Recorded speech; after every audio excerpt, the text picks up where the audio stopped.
দুর্গাপুর মহকুমা কংগ্রেস সেবাদল ও পশ্চিম বর্ধমান জেলা যুব কংগ্রেসের পক্ষ থেকে জাতীয় কংগ্রেসের 138তম প্রতিষ্ঠা দিবস উপলক্ষে দুর্গাপুরে কাশিরাম দাসে অবস্থিত কংগ্রেসের দলীয় কার্যালয়ে সাড়ম্বরে পালিত হল।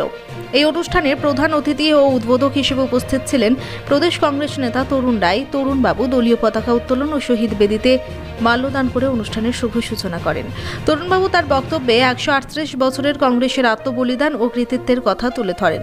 বর্তমান সময়ে যখন সাম্প্রদায়িক শক্তি মাথাচাড়া দিয়ে উঠছে, তখন কংগ্রেসের বহুবাদের তত্ত্বই পারে দেশকে একসূত্রে বেঁধে রাখতে। সেই বার্তা নিয়েই রাহুল গান্ধী কন্যাকুমারী থেকে কাশ্মীর পর্যন্ত ভারত জোড়ো যাত্রা করেছেন। আগামী 14 জানুয়ারি থেকে রাহুল গান্ধী আবার মণিপুর থেকে মুম্বাই যাত্রা শুরু করবেন। তিনি আরও বলেন, বিজেপির মতো বিস্তারবাদী ও সাম্প্রদায়িক শক্তির হাত থেকে কংগ্রেসই পারে ভারতবর্ষকে রক্ষা করতে। এছাড়া গত 10 দিন ধরে চলা জাতীয় কংগ্রেসের তহবিল সংগ্রহের জন্য বিশেষ শিবিরও তিনি পরিদর্শন করেন এবং কংগ্রেসের কর্মী সমর্থকদের দলীয় তহবিলে দান করার জন্য উৎসাহিত করেন। অনুষ্ঠান শেষে তরুণবাবু দুর্গাপুরে বিভিন্ন প্রান্তে শতাধিক প্রয়োজনীয় গরিব মানুষদের কম্বল বিতরণ করেন।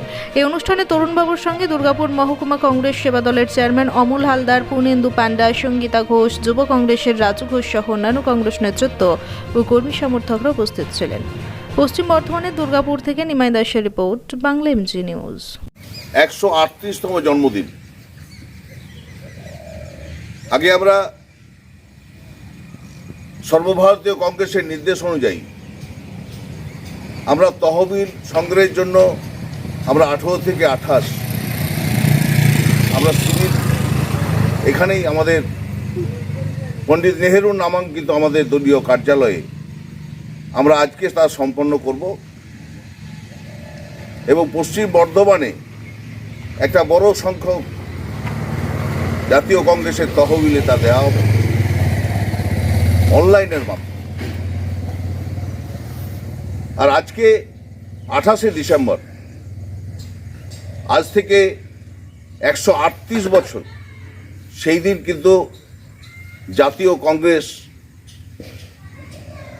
তার জন্ম এবং ব্রিটিশ সাম্রাজ্যবাদের বিরুদ্ধে লড়াই করার জন্য সেই প্ল্যাটফর্মে দাঁড়িয়ে ভারতবর্ষকে মুক্ত করা, এই ছিল স্বপ্ন।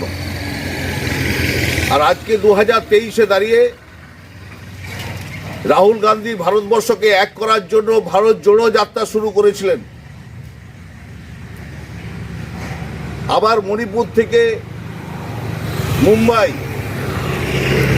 তিনি ন্যায় যাত্রা শুরু করেছেন।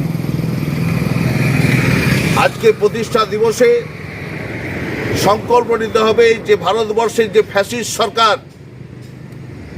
ভারতবর্ষের গণতন্ত্র হত্যাকারী সরকার, তার বিরুদ্ধে ভারতবাসীকে এককাট্টা করে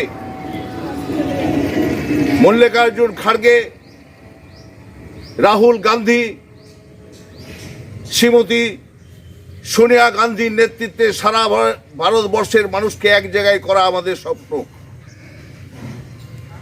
কারণ আগামী দিনে যদি এই ফ্যাসিস্ট সরকারের বিরুদ্ধে আমরা না লড়তে পারি, তাহলে বিশ্বের দরবারে যে ভারতবর্ষের সম্মান জাতীয় কংগ্রেস দিয়ে এসেছিল, গান্ধীজির নেতৃত্বে, সুভাষ বোসের নেতৃত্বে, সর্দার বল্লভভাই প্যাটেলের নেতৃত্বে, ইন্দিরা গান্ধীর নেতৃত্বে, রাহুল গান্ধীর নেতৃত্বে, পণ্ডিত নেহেরুর নেতৃত্বে, সেই সম্মান বোধহয় আমরা রাখতে পারবো না। তাই আজকের দিনে শপথ নেওয়ার দিন